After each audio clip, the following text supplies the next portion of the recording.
We're going. Boom! Welcome to the Australian Poetry Hall of Fame. I'm Thundercloud, Mum calls me James, washing away the garbage, leaving rainbows after rains when they finish eventually. It's been pretty rainy weather. Yeah, anyway, let's have some fun linguistic games.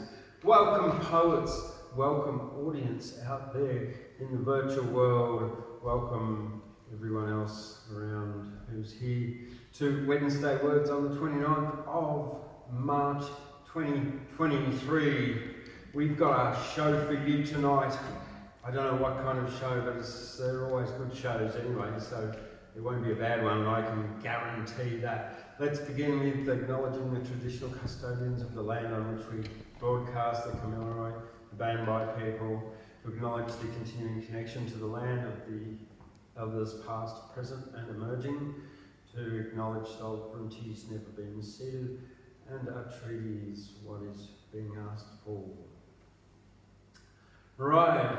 Well, coming up in poetry news, what have we got? This weekend up in Tenterfield, or in Tenterfield, depends where you're from, because if you're in Queensland, it's down in Tenterfield.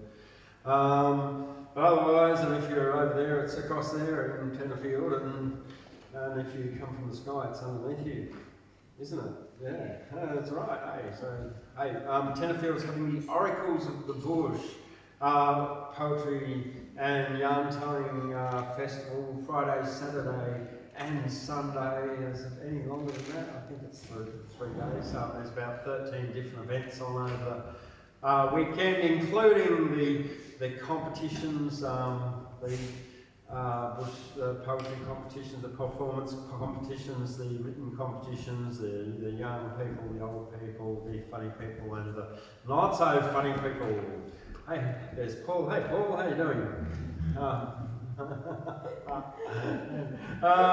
Right, we got Henry Lawson.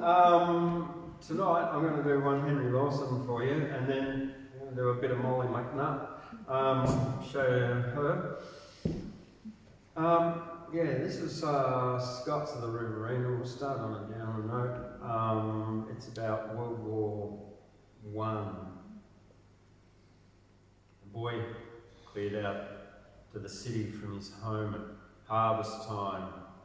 They were Scots of the Riverina, and to run from home was a crime. The old man burned his letters, the first and last he burned, and he scratched his name from the Bible when the old wife's back was turned. A year went past and another, there were calls from the firing line. They heard the boy had enlisted, but the old man made no sign. His name must never be mentioned on the farm by Gundagai. They were Scots of the Riverina, with ever the coat hard by. A boy came home on his final and the township's bonfire burned. His mother's arms were about him, but the old man's back was turned. The daughters begged for a pardon till the old man raised his hand, a Scot of the Riverina who was hard to understand. The boy was killed in Flanders where the best and bravest died. There were tears at the Graham homestead and grief in Gundagai, but the old man ploughed at daybreak and the old man ploughed to the murk. There were furrows of pain in the orchard, while his housefolk went to the kirk. The hurricane ramp in the rafters dimly and dimly burned, and the old man died at the table when the old wife's back was turned. Face down on his bare arms folded, he sank with his wild grey hair outspread over the open Bible, and a name rewritten there.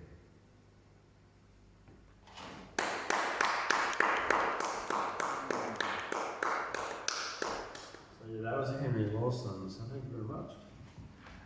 Now, one of our more local poets who's long gone is Mollie McNutt, whose birthday was, I think, the 23rd of March. So That's why I'm doing her, because she's just had her birthday.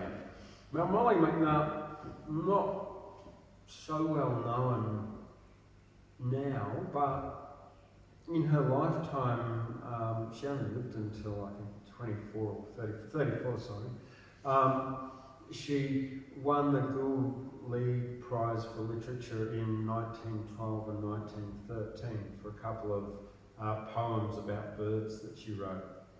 Now, this book that I'll be reading from is Mollie McNutt, Poetry and Prose, Australian Songbird, but it's also a biography of Mollie McNutt, written by an academic, Jane Lally, from Arndale, from the University of New England. And Jane was researching the gold mining town of Hillgrove, about 30 minutes east of Armidale, and in her research came across Mollie McNutt and her poetry, and then decided to write her biography and republish the poetry, which had been published, I think it was after she died.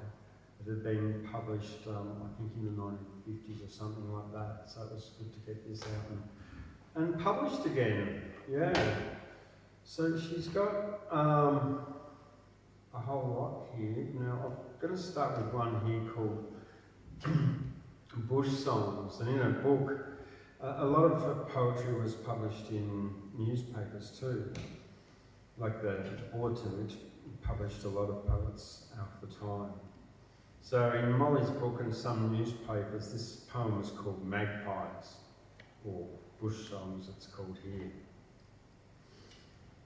With a murmuring sound like the song of the sea, the wind in the treetops is singing to me, and sweetly there blends with its drowsy refrain the magpie's melodious, magical strain that gushes and gurgles in cascades of glee and blends in a torrent of glad harmony.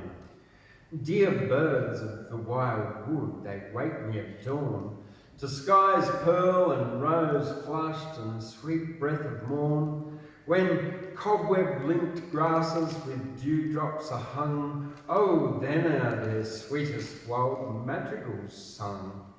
Their magical, mystical, musical calls like rivulets rippling over hid forest falls. But not in the dawnlight alone do they sing, the pearls of their melody broadcast they fling. When bushland is frecked with shadow and shine, when storm clouds are lowering, they do not repine, and sweetly, so sweetly, their liquid refrain comes mingled with splashing of soft summer rain. And when daylight is fading and shadows again fall, and night winds are stirring their eventide call, comes softened by distance a pixie refrain, elusive, appealing, and mingles again with the song of the wind in the swamp coolabahs that lull me to sleep neath the sky and the stars.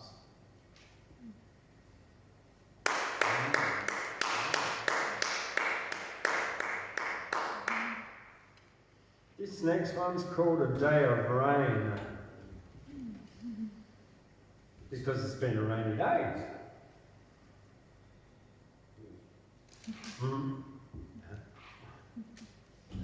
The gums are tossing and twisting under a leaden sky to see themselves in the gold-brown pools, leaf-lined, that beneath them lie. The wind that hath wantoned the night long goes sobbing and shuddering past. The hills are blurred to a soft pearl grey by the rain veil over them cast. Now the rain is like shimmering mist, or a fairy fountain spray, as a shining rift in a darksome cloud gleams silver against the grey.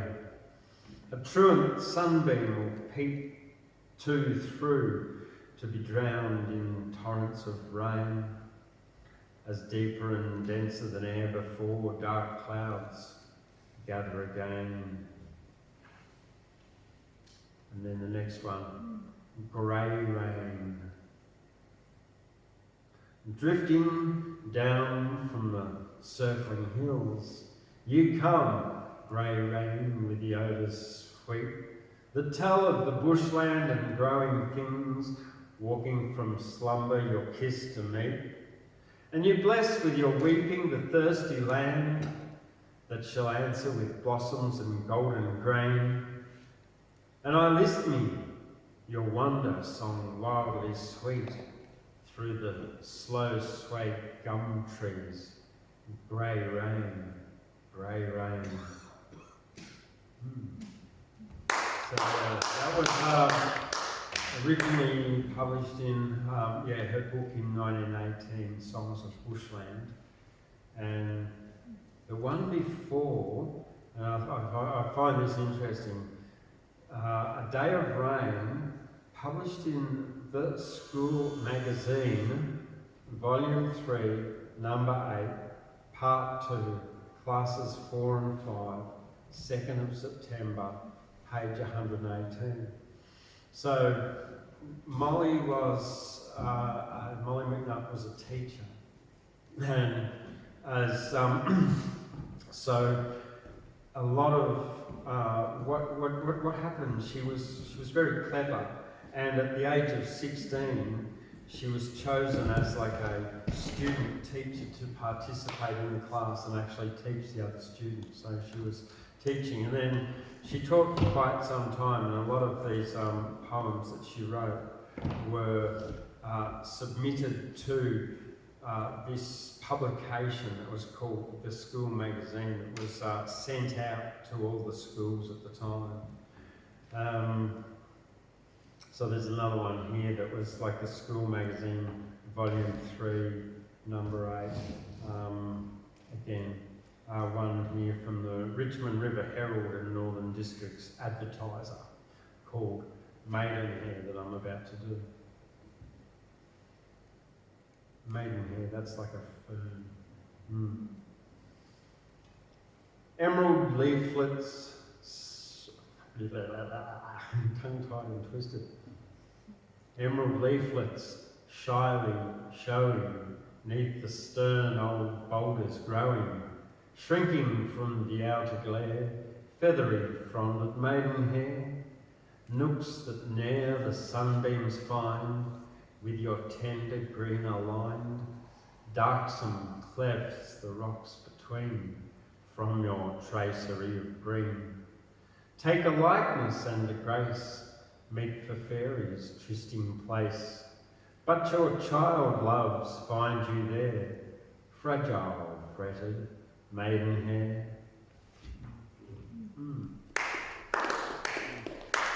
So, that's me. Now, you're next? Yeah? Okay, so we got a special guest tonight. David Melville is a bush poet, and he's come all the way today from Newcastle through lots of rain and wind and no snow or sleet, but pretty close. And he's on his way to Tenterfield because Tenterfield Oracles of the Bush is on this weekend, and the competition up there, and I'm going up there on Friday too, so I'll be up there competing as well, so I'm really excited. And so welcome David Melville, come on up. Thank you.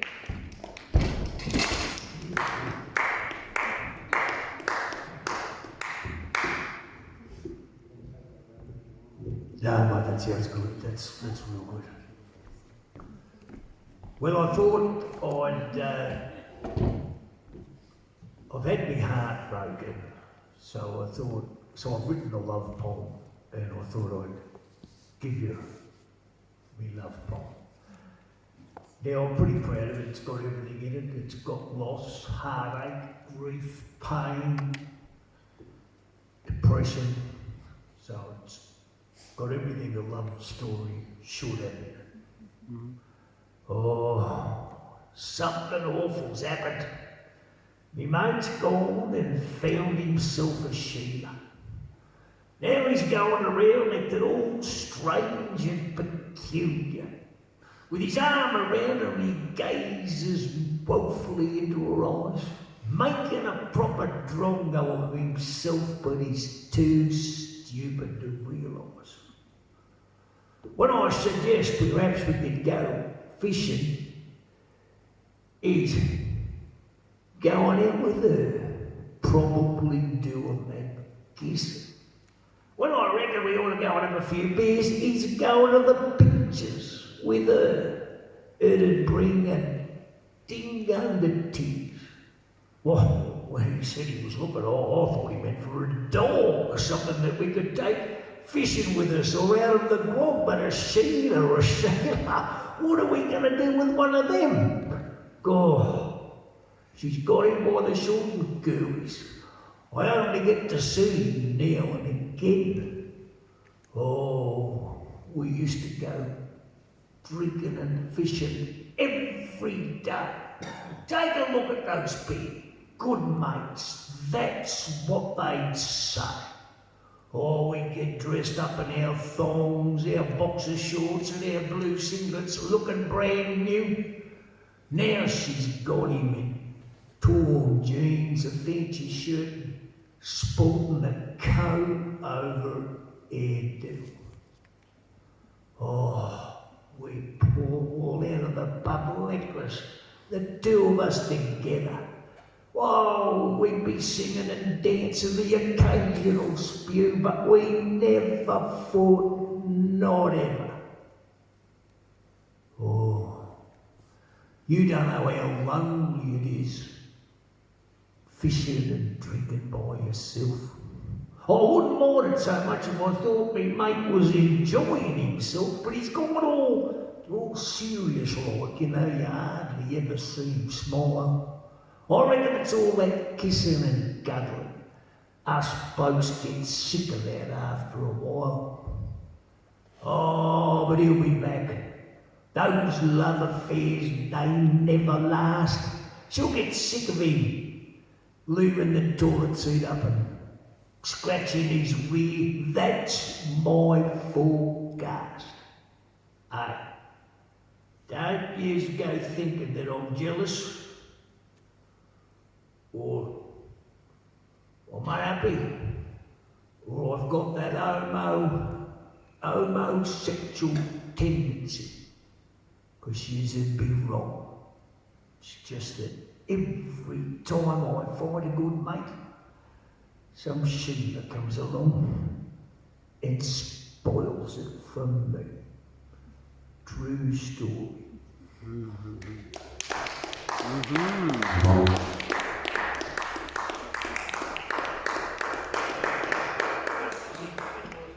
Nature of things.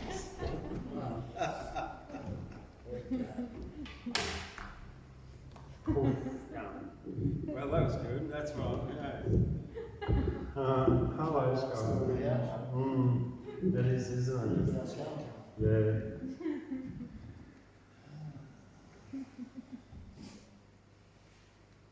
You see, I found this book, right? It's about Little Boy Blue, you know, the one who lost his horn. And it inspired me to write a bit of poetry last week. Well, towards the end of it, somewhere in it, they invent a poof gun. Oh, right.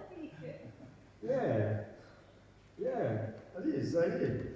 So, like, that's it. No, they invented a poof gun that turned real things into toys. And I thought, well, what a great idea. So, you know, my last one was about a young fella who's off gone and killed in a war. Well, here we go. All my camo stuff once again. You know I can't stand that shit, that war. I invented a poof gun just for fun, and a poof gun is for stopping war. Shot my poof gun at everyone, now with peace forevermore. It started one day, I didn't want to play with soldiers, tanks or submarines, so I ran away from play and hid away with my peace, love and heavy dreams. In my head, young boys, soldiers dead, money for bread but nothing more. Blood is bled, red, blown off head, the media whores of makers of war. I felt the pain of war in my brain, so I'm not insane to invent a poof gun. Stopped wars, pain, peace, everyone's gain. Now everyone has a lot of peace and fun. A poof gun is a thing that goes whiz, also makes a fizz, makes things wiggly. War machines disappear in a poof and a fizz, leaving everyone happy and giggly. I invented a poof gun just for fun, and a poof gun is for stopping war. Shot my poof gun at everyone, and now with peace forevermore.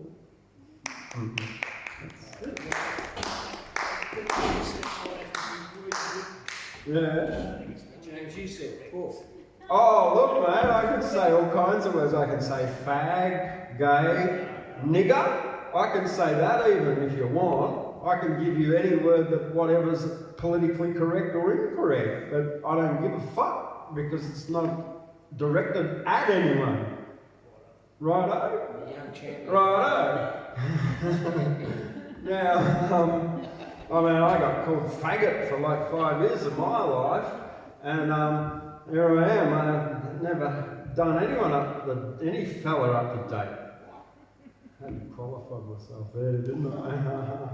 All right, who's next? Ashley. Come on, Ashley. Yeah, still alive.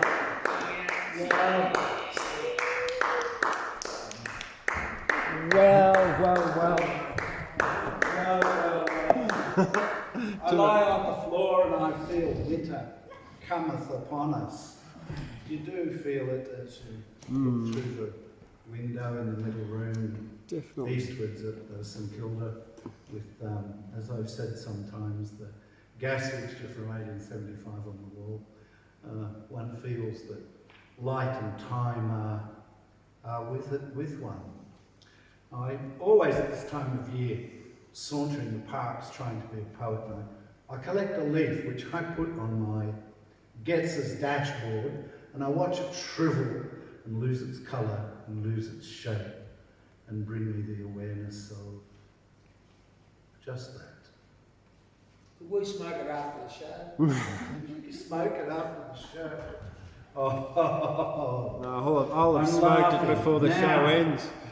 Now, I shouldn't be rude to my rulers. They have a right to exist.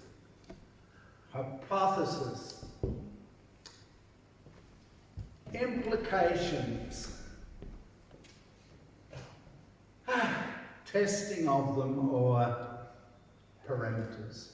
So I suppose the hypothesis is that I'll get here and be creative, try to be clever, because we all like to be clever and get applause. Clap, roar, please. The implication is that cut us and we all bleed, and we all have the same sort of psychological vagaries and dimensions too. And the testing or parameters, well, here they are once again. And I have been reading. I usually step out now. It's like a dance, but I'm a bad dancer, but I'm a good pretender. I have been reading Essential Poetry 1994, $7 Heaven. A picture of our dear God handing a volume of poetry to Adam, put together by Greg Garrity at the University of England in the early 90s. And it's a famous little book. It has about 100 poets in it, starting with Mr. Albanese himself, actually. And Greg had the gumption to write to 100 luminaries and ask them to send him a poem, and he would publish it in his little Essential 1994 collection. And I'll read some of it on separate occasions. It's got some dear friends who are dead printed down for us to peruse. I'll read something by Greg Shortus next week. Dear Greg, genius that he was, and I don't use the term lightly. But he would go up to the railway hotel, and by 11 o'clock there'd be 6 steins of empty beer in front of his German lecturer's chair. So I gather every day for years. So you don't survive that. I wrote some 3-sentence stories to read while I sat in the melancholy light and the sort of pewter bright sparkle of Mother of Duck Lagoon this afternoon. So I sat and wrote these. Mr. X enjoyed being called Mr. X as he was ushered into room 4 Wednesday evenings, 8:45 p.m. Each Wednesday, Mr. X would pay always a new girl to sit tentatively beside him and describe in 15 minutes, more or less, without a pause, a performance of oral sex, as the young lady imagined it, on Mr. X's nether regions. Beautiful word, nether regions. That's not in my 3 sentences. Now for the third sentence. One Thursday night, Mr. X, on leaving the erotic establishment, handed payment to the woman who had serviced him in complete narrative silence, with a smile and a handshake. Skye's laughing. Well, you know, I call that the narrative silence. Well, here's another 3-sentence story. Don't go wandering in the bush around Mollie with Greeks chanting and reciting Homer, but then again perhaps do. Anyway, this is my 3-sentence story. Mr. Jones had a Greek grandmother and changed his name to Christa Absurdaopoulos. There is no such name in the Greek idiom. But to this he replied, after many such criticisms, "Oh, it's Greek to me." That's low humour, isn't it? I had to write that out big so I pronounce it correctly. Christa Absurdanopoulos. Beautiful name. No doubt that figure would be capable of heroic sexploits. Now, I've got 2 to go. Why did he crawl to the ledge to save the $100 bill? He was never to ask such a question again. His comrades placed a signed portrait on the clubhouse wall with the $100 bill peeking, trophy-like, from the bottom right-hand corner. That's the one that makes me laugh. I've had so many friends, I don't know about you, dear viewer of The View, but I've had so many friends go right to the edge of acts of complete stupidity and come back to tell me about it. But by golly, they nearly didn't come back. Well, I'll do that one again. This poor fellow, he did pay the price. It's an existential story, this, isn't it? Why did he crawl to the ledge to save the $100 bill? He was never to ask a question again. His comrades placed a signed portrait on the clubhouse wall with the $100 bill peeking trophy-like from the bottom right-hand corner. James is smiling like a Cheshire cat, swallowing its tail and trying to translate Alice into Latin. There is a Latin translation of Alice in Wonderland somewhere. It might be in my imagination. My last one. She waited for the next train. This doesn't have an X rating. She waited for the next train, but he wasn't on that either. Rising to go, she noticed an expensively suited gent opposite her with the latest edition of the Bard. Would she ask him what he thought of Hamlet? As being bold didn't matter now that she had time on her hands for the afternoon. Well, I had fun writing those. I'm going to write a 140-page novella. I've already planned the exact word order about a schoolteacher in Grafton who resisted the depths of jingoism during World War I. This is true, actually. They tried to sack him, they tried to do this, they tried to do this and this. And he said, no, I'm going to get up with a map of the world. I'm going to tell the kids that it's an imperialist war for imperialist banking purposes. And all through World War I, he sat in the Clarence Valley doing so and was never sacked. That's why Grafton was, is, and probably will be a great place. One of the reasons, well, I was going to read today. I asked Val Chubb, who's a very good writer actually. One day they'll get all the stuff together and they'll think, well, that's funny and quite worthwhile.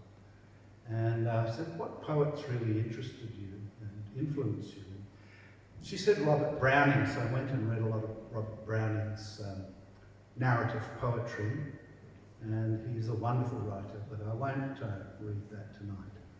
Though I was going to read some of the narrative works. I'll finish with two pieces. Something I read a couple of years back from the collected poems of Faye Zeke, who had the interesting fate of two playposts. She was a young woman on the eastern seaboard, and then she had a life over on the western seaboard, where the sun setteth. And she wrote what I think is a marvellous poem towards the end of her innings called Picnic. On a green sweep of King's Park grass, dappled with late summer shadow, I joined a picnic with Afghani refugees, sat sedately with the women, demure but sprightly in their hijabs, kids darting, tossing balls, larking around, politely into food. Why does this remind me of James Warren? Anyway, meatballs, hummus and tabbouleh mingled with our sizzled sausages on paper plates, Coke and juice. Someone had found work, someone had been accepted as a lab technician, someone's husband still in detention 3 years on. Did she get to see him? No, couldn't get time off after school, the kids alone, and so on. Under a far-off tree, their fathers, uncles, brothers brooded. A still silent circle squinting into sunlight, smoking, looking straight ahead. Nobody seemed to be thinking of a better world. Nobody was asking for more than a place to sit quietly and wait. What weighs the heart must sit it out till nightfall for release, once everyone's asleep. And even then, watching all this, in and out of it, remembering my own young wifehood as a stranger, my first child born in an alien tongue, the grey apartment block, the cold, the speechless folk who passed without a nod or smile, the men who carried boxes piled with lurid neckties from the cravat and fabric upstairs, a condemned building. Where would we all end up? The tenants roused the concierge, the baby cries all night, that pram is blocking the foyer. Tell the foreigner. I took it 6 flights up and 6 flights down on sunny days. Wasps clustered over cherry jams, the tiny kitchen scrubbed washboard, hovering useless over the baby's wheezy breath. I rarely ventured out, avoided peak hours in the cellar arm with shameful nappies, took my turn with dread before the commune's idol, a glossy water-driven centrifuge, its thick black snap writhe serpentine around the tub, soap scummed water spewing forth from flood tide, wine to whiz to final cataract. Mesmerised, I bowed. Anyone can marry and have children, said my mother far away in cloud cuckoo land of Oz, savage with disappointment for her accomplished daughter. All the dead scherzos and maimed fugues, my mother-in-law noted dust balls gathering under the bed, the wilting red geraniums in their box, the cobweb pane, and I cannot help but say, Mr. Albanese here today, Germany, Germany. I didn't join the turbaned band of broad-assed women, lugging rugs each day to the courtyard rack, beating out the grey frustration of their lives with ratting canes. She ought to be ashamed of all that dust. My mother-in-law's precise Hochdeutsch. You'd think my husband's life with me grievous enough without her fretful chorus. Months like this in Zurich, wives and spinsters, buttoned to the neck in black, twitched yellowing curtains, press their lips, beat their fraying carpets in the yard, tumbled boxes of neckties passing up and down under their wordless bearers, wasps landed, taking off, and I, both in and out of it, learning how to live a life, sit quiet in a cold place, waiting to touch the sun-warmed earth.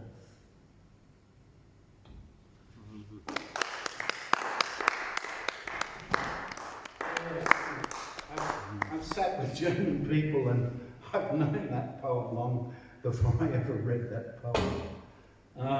Where will we find ourselves today in China's 6,000 years of literary something or other?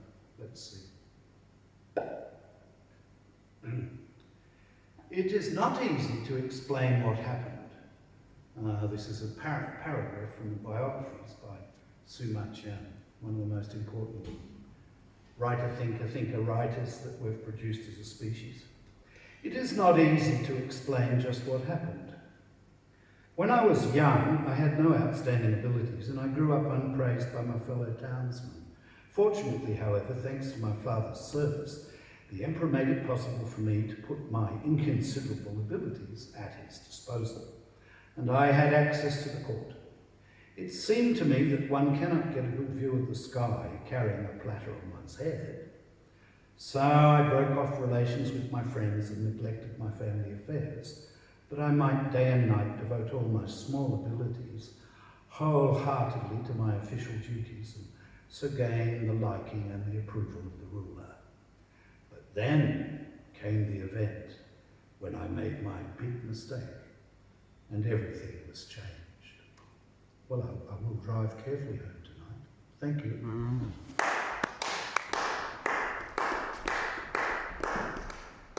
Yes, he made an indiscretion and was castrated.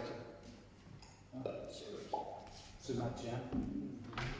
Well, he did. He angered the boss.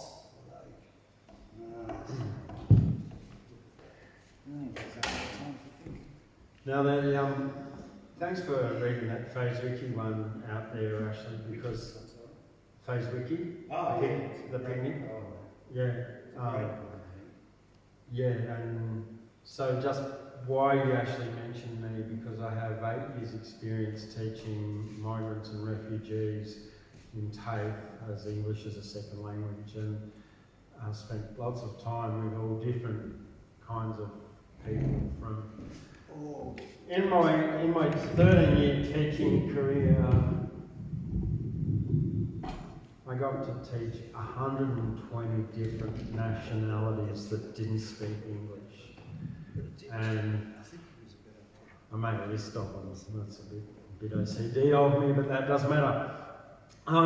So I heard lots of Chinese too, haven't you? Oh yeah, I had lots of stories, positive and negative, but one thing about people who come from backgrounds of torture and trauma as refugees,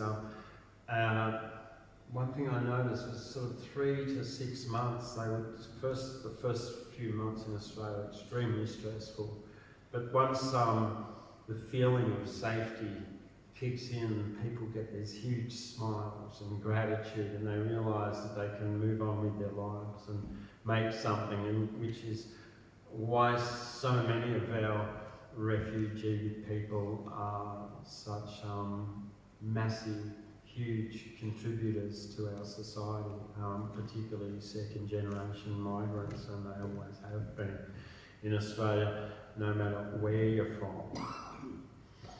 So some of the stories I remember when I first got into TAFE, there was a 19-year-old girl who showed me like the bullet hole in her leg that she got when she was 5 and the bullet's still in there.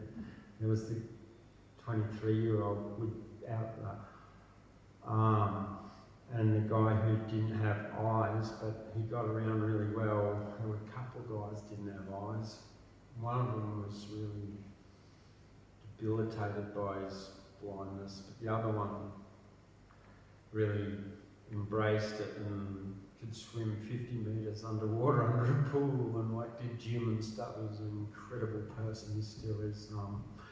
And they both are incredible people, but he was from Afghanistan. There was like the stories of the 9, my students who were 9, 10, 12, working in the, well, at the age I knew them, they were like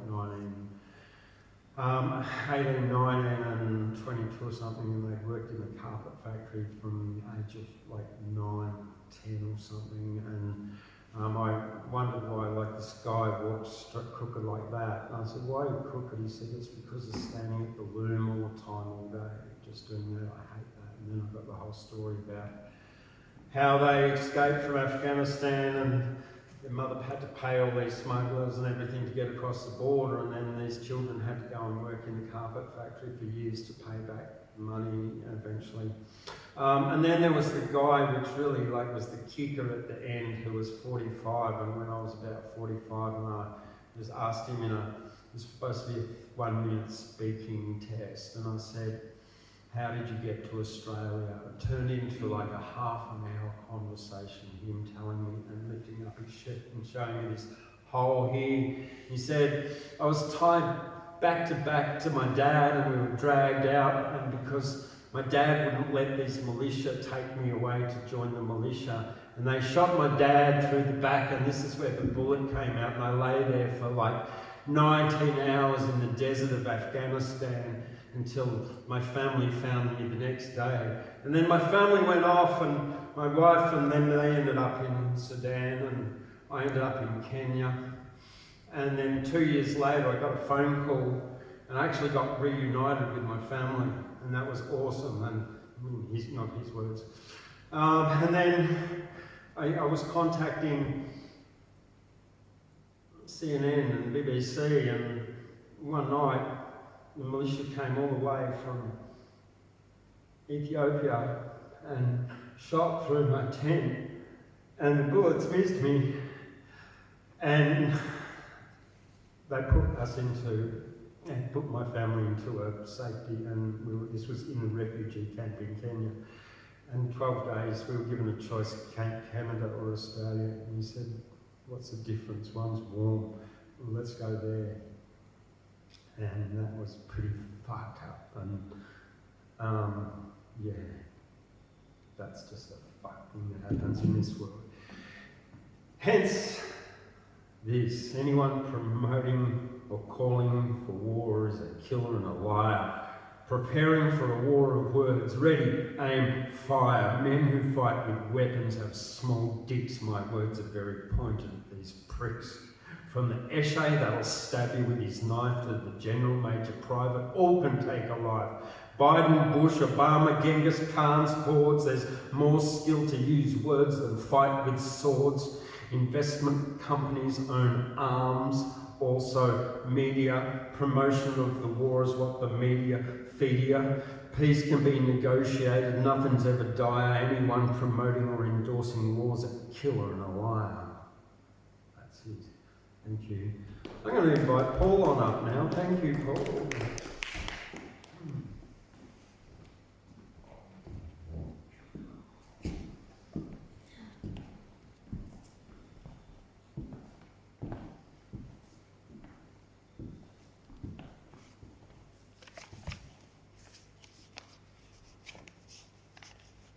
Just talk amongst yourselves.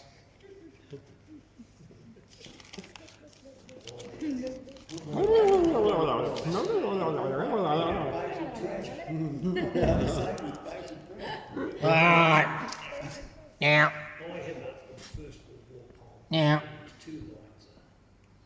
this fella's brother is the Invisible Man.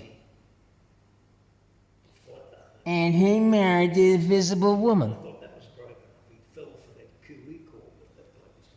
You all right there, mate? Okay. This fella's brother's the Invisible Man. He married the Invisible Woman. People said their kids were nothing much to look at. Now, this fella was an Olympic weightlifter, and the Olympic Committee bought him a seafood buffet, and he pulled a muscle. You know what this fella hates? What does he hate? He hates it when it takes an hour and a half to watch 60 Minutes. Now, this fella was involved in a violent mugging. He came away with $500 and a pair of Levi's.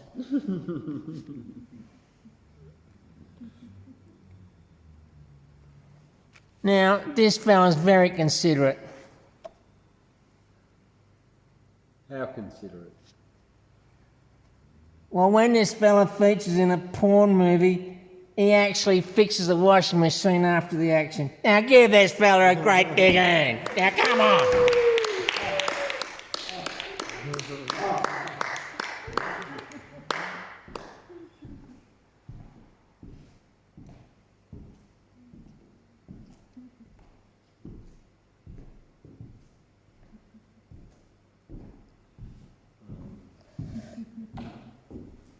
Nice guy.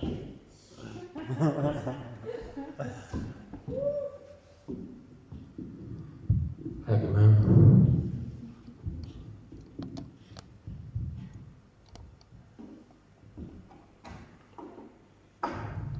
For those people that don't know me, I'm Elvis.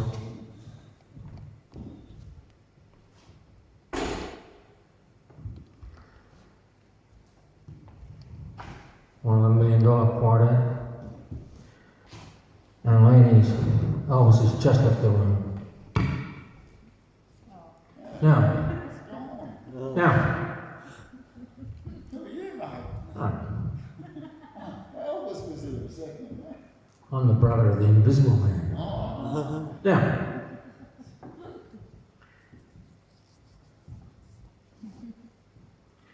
Now, with the recent passing of the killer, Jerry Lee Lewis, I'm just going to have a bit of a chat about Jerry. He's recently died. It looked like he would never die. A bit like Lemmy Kilmister, you know, out of Motorhead, just won't die. But he did. And I thought when Mae West died that death is definite. Because some people just seem to last forever and look good, I don't know. So, yeah, talk about Jerry Lee Lewis. Now Jerry Lee, I'm not boring anybody out there. Does anyone want to hear about Jerry? Would you like to hear about Jerry? So, yes? You a Jerry fan? Mm-hmm. Okay. Now Jerry Lee Lewis was born in Faraday, Louisiana in 1935. Very poor people. His dad, Elmo Lewis, Mum Mamie, very poor, had a sister. And Jerry Lee, as a little boy, wanted to play piano. And the dad and Mum mortgaged the farm to buy a broken piano, a broken, shitty piano. They mortgaged the farm. And as a little boy, he could reach up their piano keys, and he said that he could play a tune by reaching up and he couldn't see the keys, which might be bullshit, but I've heard these stories before from savant people that can do things, channel things by magic. He was one of those fellas. And of course, Jerry, his cousin, he had two famous cousins, Ricky Gillian, what's the other fella's name, that preacher, I forget. And Jerry Fall, I think. And Jerry, when he was a teenager, journeyed across to Nashville, Tennessee, to try to audition for Sam Phillips. And Sam was out at the time. Now the dad sold all their eggs for a season to get enough money to pay for gas to drive Jerry to the Sun Record shop. And Sam was pretty nonplussed with Jerry and didn't want to really watch him. Because Sam was auditioning a lot of people that were no hopers. Shit singers like myself, wannabes, and phony comedians, and like stand-up bullshitters and fake singers. So a lot of those people, right? And so he came by. They were about to quit. They had to camp in the car. They were starving, and as soon as Jerry played the piano and sang, that was it. He got signed up. Now, they had a very sort of rupturous relationship. Jerry Lee Lewis said that Sam Phillips ripped him off, and he claimed money from from Sam all his life. He was very pissed about that. But that was his great records like Elvis, when he made all those Sun records. It was fantastic. Jerry Lee Lewis and he pumping piano. And of course, he, at his height of his fame, he went across to England and he just married his cousin, Myra, who was 13. He claimed that she was 15, but they found out she was 13, and it broke. They went berserk. The press, when they decide to attack and kill somebody, they leave no stone unturned. Right? They adored him in one moment, they attacked him to death. It was really terrifying. And he said, look, where I come from, that's not that uncommon, that you marry a cousin who's very young, and people do that. Dog patch. In Faraday, Louisiana, that's a done thing. But he was shown, he was thrown out of the country, and in a kind of a sense, he never recovered from that. He was married 7 times, he's a wild man, but Jerry Lee Lewis, although he was jealous of Elvis, he thought he was better than Elvis, and he probably was. He could sing as good as Elvis when he wanted to, and he could actually imitate Elvis' style completely. He had a very, very good crooning Elvis voice. He didn't sing that voice, but on some of these you can hear sometimes on some he apes about when he does a record, and he does that. But his piano playing was unique. He said he was the best pianist in the world, and in some respect he was, because no one before or after has ever played piano like him, the boogie style. Because he put in different runs of scales and unusual fills. It was unexpected, quite surprising. Not many people did that. Fats Waller, all those people who played the blues didn't do that, played it straight down the line, but Jerry was different. He was a savant, great player. Now, by the way, Ashley. Elvis married a 16-year-old. Did he? I think Priscilla was 16. Is that right? Alright, stop trying to crib my act, Ashley. Now here's those $100 you were talking about. Here's all those hundreds that you're talking about in that poem. Right? There they are. Pass those on, please, James, the old fellow. If you would. Thank you. Right. I'm such a generous guy. That if I get 2 head jobs, I'll give you one. That's the sort of kind of fellow I am. Now, would anybody like to hear a Jerry Lee Lewis song? Yes. Which one would you like to hear? Great Balls of Fire. I'm not singing Great Balls of Fire. How many do you know? How many do I know? I forgot. Now, when you can't answer a question, you always claim forgetfulness. Okay? Remember that, Ashley, and you can use that yourself, anytime. And someone asks you a curly question, bowls up a big coconut, that'll knock you flat and bowl you down, and you say, I don't know. Now, I don't know how many Jerry Lewis songs I know. Me and Bobby McNutt. And neither do you. Me and Bobby That makes us even. So I'm not singing Great Balls of Fire because I didn't really go for Jerry Lee Lewis's. He had 2 careers. In the early days of rock and roll, he wasn't really that much like, because the pumping piano wasn't really rock and roll. Rock and roll was a guitar. Because the new sounds of electrified and played, the way that guitars are played with the bass, and it was different. So his piano playing was a little bit out of date. It never really had high traction. Great as it was, he had a second career in what they call country now. He didn't want to be known. He didn't want to be known as a country artist.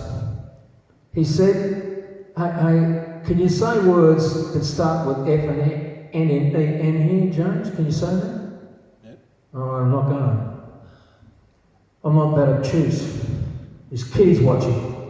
Good kiddies. Out there, my fans. I'm not saying that. But what he called himself was a mother humping rocker from Louisiana. He didn't want to be known as a hat-wearing cowboy from Nashville. He was always a rocker. But he had a sort of a second career, a salvation career. He was sort of embraced by the country. Like when you're a dud and your career's over or something like that, when the gimmick's over and everything, no one wants to know you. Across the road to miss you and all that sort of thing. It hasn't happened to me yet, right? But it does happen to very famous people, and people cross the road to avoid you when you're a fallen star. But anyway, that's just a tip for all you people out there that want to be up on stage like me, right? Watch it. So anyway, he had a second career. He had a second career as a country artist, and he had a fair few hits in the country, right? And he was good because, you see, the piano playing sort of fitted in, very honky-tonk, very sort of country style. He had the shits about it, he didn't like it very much, but it paid his bills. Any questions? What song are you going to play? Well, as soon as I've got sort of partial amnesia, I've got to dredge up, I sort of got to do an ABC block sort of situation in my brain before I can remember. But what? When he auditioned Yeah. the first time, Yes. what sort of music was he playing then? He played middle of the road songs that were popular, Spike Jones. But see, there was no such thing really as rock and rolling. There wasn't really, right? It was called coloured music. He was good at that. But he auditioned with songs that Sam knew that were pop songs that could sell in the West. America was two countries at the time. And so they always tried to get acts that would sell on both sides of the continent. And so he did middle of the road stuff, you know, I don't know. But just pop songs. There was no such thing as rock and roll. Now,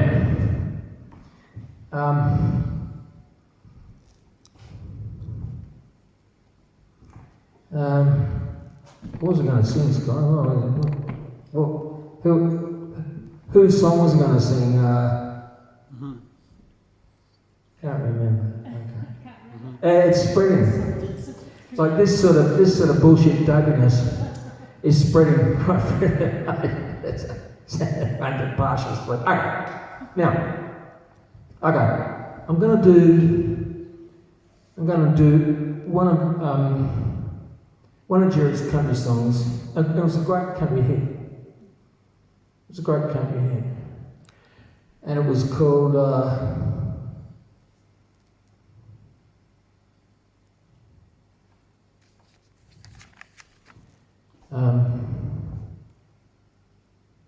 Another Place, Another Time. Now, I think I've done this song before, but you see, I've been here so often, over so many years, it's probably decades now, we don't know. It goes back a long way. I was a handsome, debonair young guy when I first come to this place, and look at me now. So I've done it in the past, this one's called Another Place, Another Time. Now, I know it's one of James's favourites, and I might just get James to dial in because I can forget the words, and James always, when you're up, because he's fact-checking you when you sing your songs, you miss a word like he's right there. He's right there.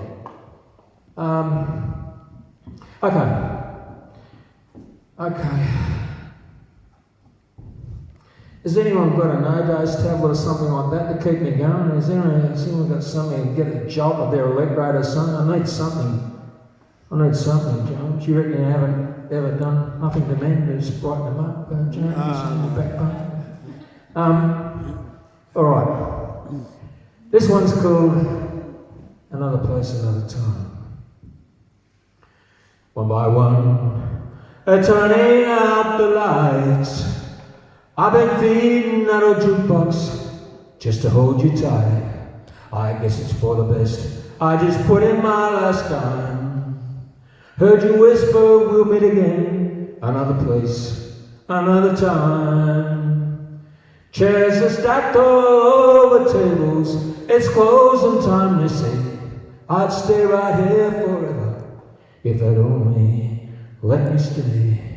Any place would be better than a lonely room of mine. To a lonely night in Whistler, another place, another time. Won't that room of mine be a lonely place to be. After I've been holding you so close to me, I want that old stairwell be a little hard to climb, to a sleepless night and a wait for another place, another time. Chairs are stacked all over the tables, it's closing time, they say. I'd stay right here forever if they'd only let me stay. Any place would be better than that lonesome room of mine.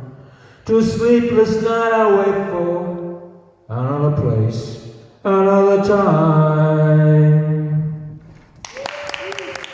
Come on. Give that fella a great big hand there, come on. Now, I'm going to give a big shout out to all my fans, the thousands of them out there, maybe millions. It's going worldwide. Now, I think that Barack Obama, or I can't remember, Barack Obama or Oliver Twist, someone's my fan over there. I've got a few. Now, that was a Jerry Lee Lewis song. Now, no one on this known planet has ever sung a song as bad as that. Right? Now, would you like to hear another one? Yeah. Jerry Lee. Hey, you're travelling. Are you alright? That's alright, so. Joey, did he write any songs? He wrote Great Balls of Fire. He wrote several of his hits. Yeah, I think. He wrote more hits than Albanese, our Prime Minister, I think. Or maybe it was Julia Gillard's, I don't know. Now,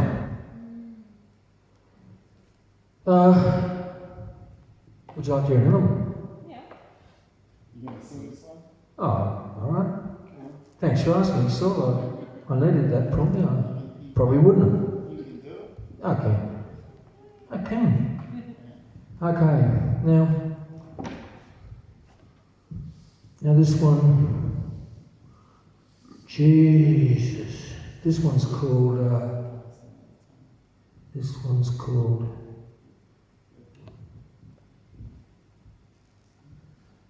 called Fools Like Me. Everybody tells me love is blind. I don't care, 'cause I'm too blind to see.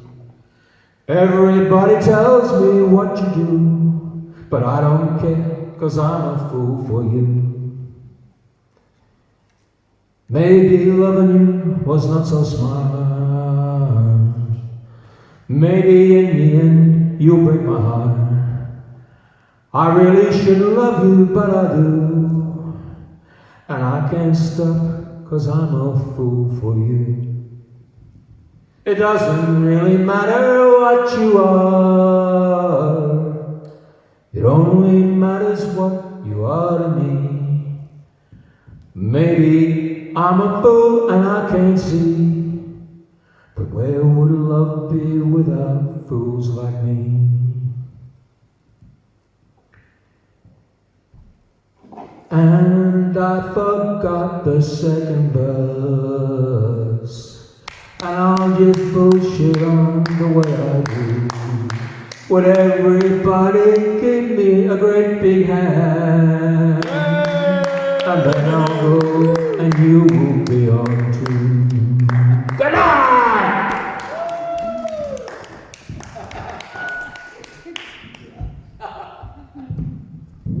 Here's Johnny.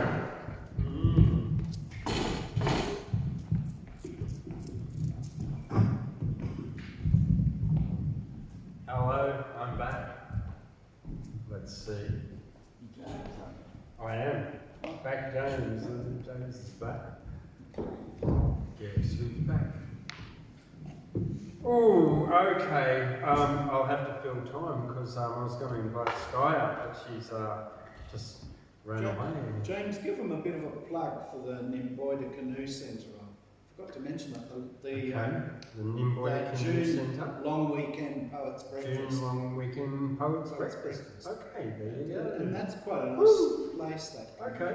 you know. This weekend we've so- got the bush dance here too, on Saturday night. On that, as on that, well. on that night. No, Obviously. no, this weekend. Do you know the canoe centre? No. It's quite good. Okay, let's what have I got next for you? Okay, this was waiting while Skye's coming. Here's a little short one I wrote. A duck named Frank. Whoever heard of that? Met a lady named Fran, who was a water rat. They lived in a pond where there were cray. Both Fran and Frank duck dived all day. That's all. Okay. All right. Skye. Welcome, Skye. Come on up.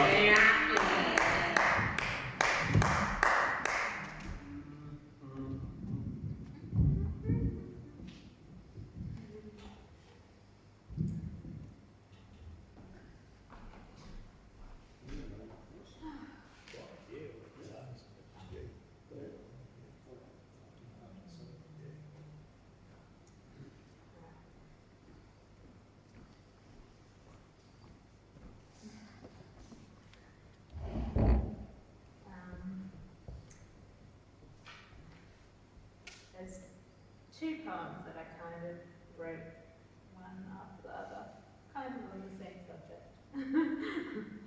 Okay, so this one is called On Wings I Go. In fields I lay a summer's day, be surrounded by wildflowers. On wings I go so high and low, as butterflies pass by hours. I dream away so far away, of lands of peace and glory, for all who live, yes, those who give away with the killing and gory. So bring me back beyond the tracks, to a world that seems so breezy, to love and play and say good day, and be kind as it's so easy.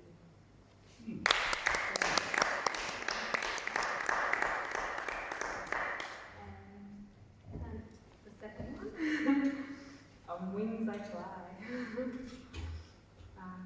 On wings, on the wings of butterflies I fly away, so far away over fields of snow that light the day, to lay my head on piles of hay.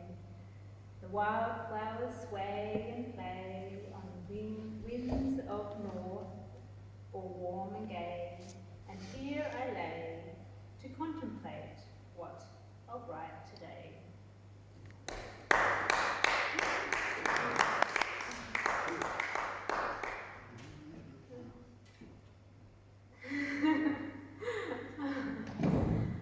And I was just doing a little list of what I was doing.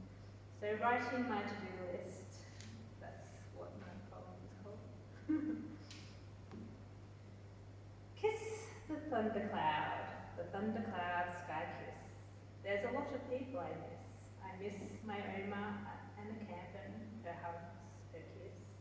My mother, my father, their hugs I miss. But also I love the kiss. Thundercloud, plants on my lips. Yes, that's what I'll miss.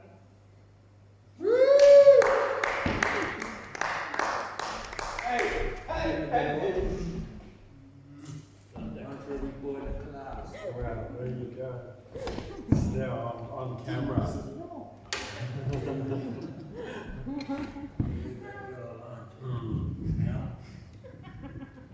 Well, I don't know. She's probably going to want to leave me alone in a minute after she hears this. This is a splitting yarn. Well, I'll be away for a couple of months now. You will, won't you? Driving a donkey in front of a car. I'd eaten baked beans and I did a fart. It was loud and it startled the donkey a bit, but not as much as me, as my ass was ripped. I looked behind and I could see a big crack from the top of my legs right up my back. And the whole cart was covered in shit. The day that I farted, my whole self was split. All because of the baked beans and a fart that I did while driving a donkey car. That's it, yeah.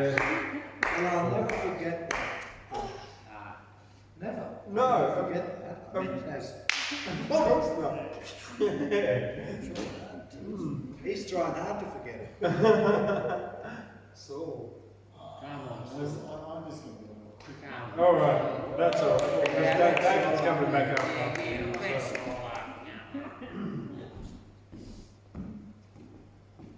This is just a little quick sort of typical lovey-dovey sort of a thing. If only I could get the wit about being able to hear about what a love story is.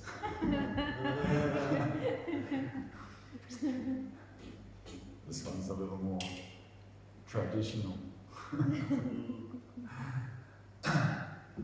If the moon would take me with her into darkness, I would go. I'm sure that my heart would know the way. If the moon would shine upon me, her reflection I would know. The light she shines on me is just the sun. I can't turn her away when she comes around again. I just have to take another look. I can't turn away when I see her in my dreams. She's in all the stories of my book. Life takes time, and time is what we spend. Over gold or diamonds is the value of a friend. Here we stand as mortals while the moon goes around again, and around and around and around and around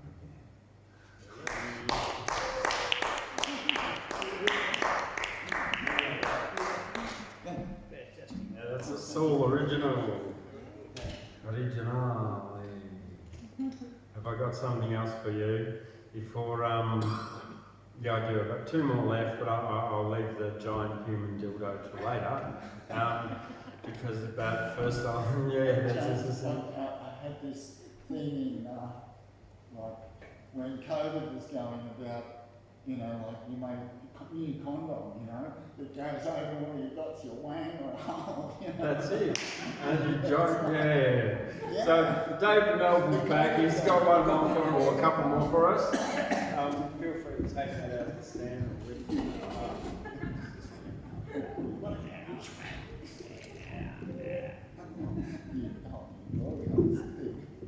I thought I might do one of my serious poems called The Bronga Dance. It's a dance, son. Yes, I know, it's been 35 years. Yes, son, the nerve to call you has taken more than a few beers. Yes, I know, son, you've got your own family and I don't rate. Oh, come on, son, come on, it's never too late, it's never too late. I just thought you and I could get together, we could take a chance. We could do what we once did, eh? We could watch the Bronga dance. Yes, son, I went and drove and I never came back. Yes, I went and drove and some life took me down a different track. The call of freedom, son, the ability to just get up and go. The call of the bush, son, it gets to you, you know. Yes, I knew I'd lose your love, the price I had to pay. Yes, yes, son, I knew I'd be forgotten. I thought about it every day. But son, I've driven cattle across the Kimberleys when spring flowers were in bloom. I've sheltered brumbies in Kosciuszko when winter storms came in too soon. I've watched dry lakes fill up and swarm in summer with fish and bird. And I've watched sunsets in the desert in autumn when there wasn't another sound to be heard. Oh, no, son, no. I did not know your mother had died. Yes, I should have kept in touch, I should have tried, but the call of the bush, son, just too strong. Nah, I can't say. I can't say that the choices I made were wrong. I just thought I'd call on the chance you and I could get along. You see, I'm on my way out, son. The doc says I haven't got long. Oh. So you're gonna hang up, are you? Discontinue this call? Well, I guess I won't get to see you. Won't get to see you at all. I'll just pick myself up and drift back to the bar. Try not to remember, try not to go back so far. I'll just imagine that you and I took a chance and we stood shoulder to shoulder, son, and watched those Brolga days. Goodbye, son.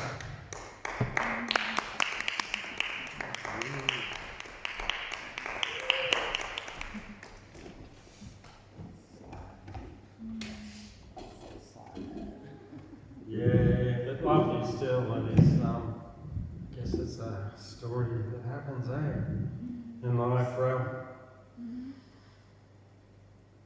This one's about your tongue. I have written one about your tongue before, and the theme was actually very similar to this. Now I'm thinking about it. It's about controlling your tongue. It takes discipline and effort not to feel like shit, but start with your tongue and control it is the surest way to health, to discipline and good health. Beginning with the tongue, take control of the self.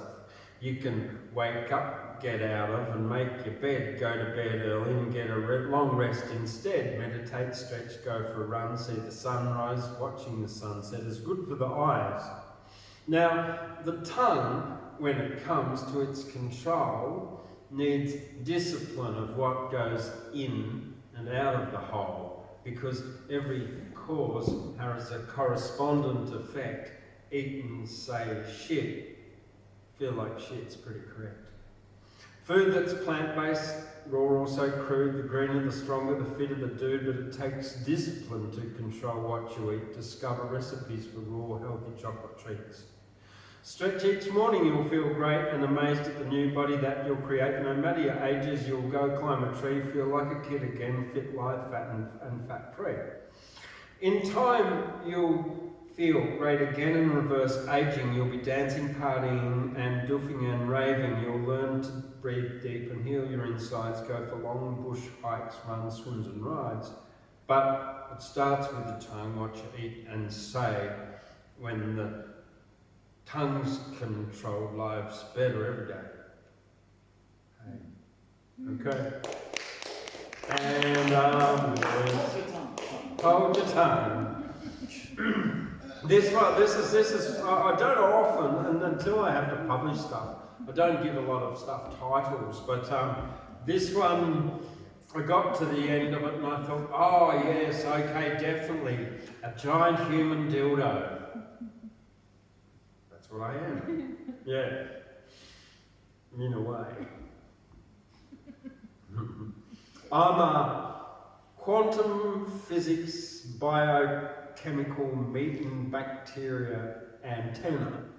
I eat plants, nuts and mushrooms like Terence McKenna.